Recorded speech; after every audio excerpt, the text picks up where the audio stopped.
Pues en la actualidad, en la Ley Federal del Trabajo, tenemos, como puedo citar como ejemplos, el artículo 782, el artículo 790, fracción segunda, el artículo 815, fracción sexta, el 825, fracción cuarta, y les voy a comentar por qué. Este artículo 782 establece que se podrá ordenar el examen de documentos, objetos, lugares, su reconocimiento por peritos y testigos y en general, esta parte es muy importante, practicar las diligencias que juzgue convenientes para el esclarecimiento de la verdad, pudiendo interrogar libremente a las partes y a todos aquellos que intervienen en el juicio sobre los hechos y circunstancias conducentes para averiguar la verdad. ¿Qué pasa en cuanto al desahogo de la prueba confesional? Pues el juzgador puede formular al absolvente las preguntas que juzgue pertinentes. En cuanto a los testigos, puede interrogarlos directamente. En el desahogo de la prueba pericial, tanto las partes como el juez podrán hacer preguntas a los peritos que juzguen convenientes y también formular observaciones respecto de deficiencias o inconsistencias que a su juicio contenga el dictamen o bien cuestionamientos respecto de la idoneidad de los peritos. Incluso tratándose de ratificantes de documentos provenientes de tercero, también el juzgador puede formularle preguntas sujetándose a las reglas de la prueba testimonial. Si bien los argumentos contenidos en la reforma, que dieron lugar a la reforma, son de trascendental son importancia y se erigen como la génesis del hecho de que se brinden al juzgador facultades para llegar al conocimiento de la verdad, atendiendo al principio de la realidad sobre los elementos formales que lo contradigan, privilegiando la solución del conflicto. Claro, sobre los formalismos procedimentales, esto no puede desbordar en afectar el debido proceso y los fines del derecho del trabajo, porque así lo dispone el artículo 685. De manera que, como he venido insistiendo, el ejercicio de las facultades que la ley consigna a favor del juzgador no debe ser arbitrario, caprichoso, sino que debe ejercerse de manera racional, con sensatez, con buen juicio. Esto es, el juez prudentemente habrá de determinar en qué casos hará uso de esa facultad de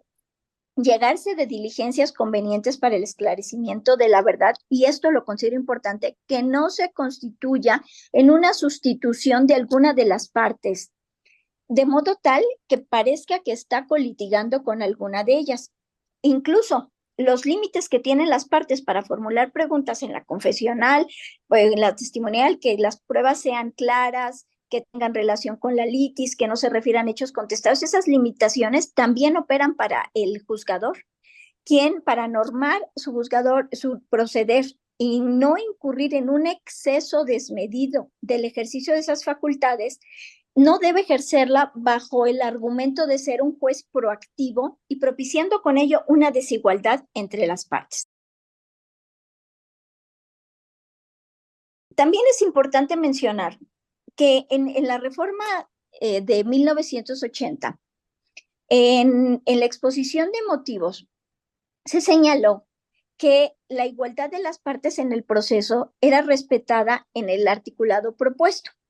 pero que esa declaración no era suficiente si no se hacían los ajustes necesarios que la experiencia de los tribunales sugería, como con el propósito de equilibrar realmente la situación de las partes en el proceso, de manera particular subsanando la demanda deficiente del trabajador para evitar que por una falla técnica el trabajador quedara sin derechos que ya habían entrado a su patrimonio o que no fuera reinstalado. Que subsanar la demanda era un aspecto, una innovación en el derecho laboral, pero no precisamente en el sistema jurídico. En esa exposición de motivos se volvió a insistir en que las partes apreciarían libremente las pruebas, valorando en conciencia, sin necesidad de sujetarse a reglas o formalismos, por lo que el sistema de pruebas tasadas no opera en derecho de trabajo y que los códigos de procedimientos civiles se habían apartado también de este rígido sistema.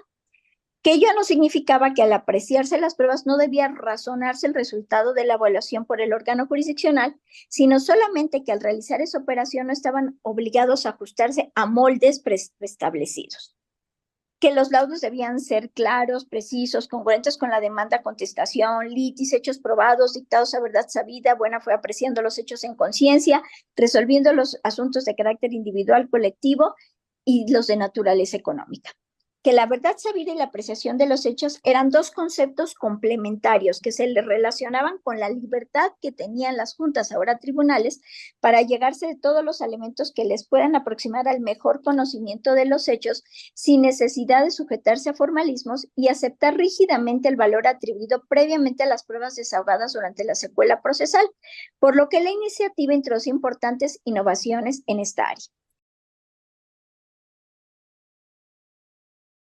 ¿Qué tenemos de estas innovaciones? Pues tenemos el artículo 782 que he venido insistiendo, en el que dice en lo conducente que podrá ordenarse la práctica de diligencias que se juzgue convenientes para el esclarecimiento de la verdad. Pues son todas esas diligencias que son indispensables, necesarias, imprescindibles para tal fin, para llegar a la verdad. ¿Cómo voy a determinar cuando una prueba es conveniente? Pues hay que atender a la idoneidad de la prueba. Por ejemplo, tratándose del trabajador, debe tener vinculación con las acciones intentadas, de modo que de no practicarse esas diligencias, el juzgador se encuentra en una imposibilidad jurídica para resolver lo que corresponda.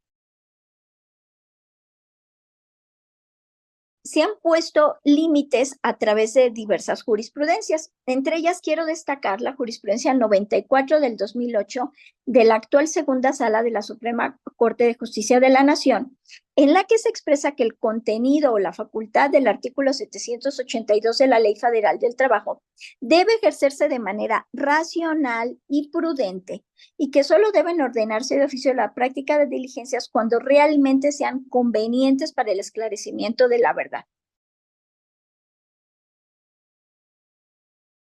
Esta tesis me parece bastante interesante. Voy a leer solo el rubro. Dice, Junta de Conciliación y Arbitraje, la facultad que le otorgan los artículos 782 y 886 de la Ley Federal del Trabajo, la debe ejercer de manera racional y prudente, por lo que solo debe ordenar de oficio la práctica de diligencias cuando realmente sean convenientes para el esclarecimiento de la verdad.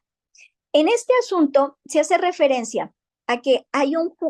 es un juicio en el que se reclama con base en un riesgo de trabajo la indemnización o jubilación y está acreditada la existencia de aquel riesgo, así como que es la causa que afectó la salud del trabajador y por una mala o negligente asesoría omite ofrecer la prueba pericial médica. Con citación de las partes se debe ordenar la práctica de esa diligencia para llegar al conocimiento de la verdad. Entonces, esta tesis ejemplifica cómo esa búsqueda de la verdad a través de estas diligencias del artículo 782, pues debe ejercerse con prudencia y de manera racional para no propiciar una desigualdad en el proceso, aun cuando la ley faculta apartarse de los resultados formalistas, porque ahí no hay que pasar por alto que la norma exige apreciar las pruebas en conciencia.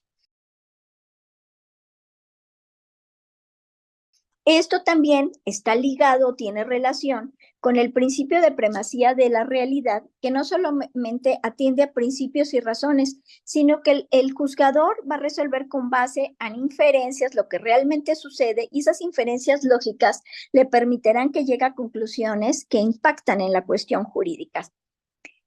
Algunas muestras de esta búsqueda llevan también a hacer ponderaciones si algo es creíble, verosímil o no. Y a partir de estos elementos fácticos, destaco cuando no hay prueba, porque lo que ha quedado probado no puede someterse a un juicio de verisimilitud, pues el juzgador puede llegar al conocimiento de la verdad. Aquí quiero destacar, hay una contradicción de tesis 296-2016, en el que el tema central fue la jornada extraordinaria. Y aquí se destaca que previo al decreto de la reforma de noviembre del 2012, que reformó el artículo 784 en su fracción octava, y refiere que en tratándose del reclamo de horas extras, la carga de la prueba, como sabemos, siempre corresponde al patrón. Bueno, antes de esta reforma, porque ya a partir de esta reforma, respecto de solo es de las 9 primeras.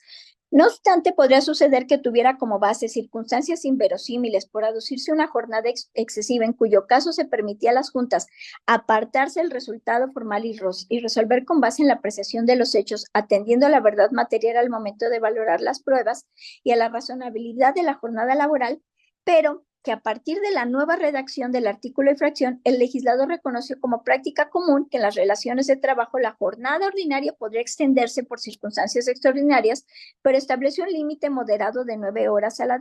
la semana, sin dejar al lado una situación que pudiera resultar extrema, como aquella que dicho tiempo superara las 9 horas extras semanales. Esta tesis dice: horas extras cuando la jornada extraordinaria se considera inverosímil por exceder de 9 horas, no es dable absolver al patrón de manera total de la prestación referida, sino en todo caso únicamente de las horas extras. ¿A qué voy con estos ejemplos? Esto está relacionado con el principio de la realidad, que si bien como tal se establece a partir de la reforma del 2019, ya los juzgadores, a través de distintos criterios de jurisprudencia, se había establecido que había que analizar la verosimilitud del reclamo de horas extras.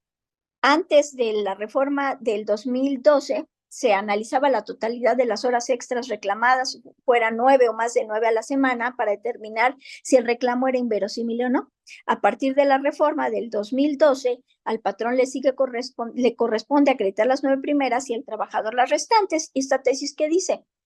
bueno, si consideras que es inverosímil, no puedes absolver al patrón de las primeras 9 horas extras. Otro ejemplo que aborda la verisimilitud de un reclamo y que considero que tiene relación con el principio de realidad es una tesis que habla de extrabajadores del extinto sistema ban rural.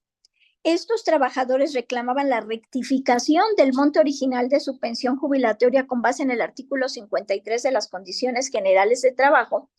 y fundaban su acción en circunstancias inverosímiles, porque decían un salario del siguiente nivel tabular que sirve de base para obtener la cuantía de la pensión, uno mayor al que habían venido percibido en el último año de servicios, pero no solo mayor, sino en un porcentaje abiertamente desproporcionado.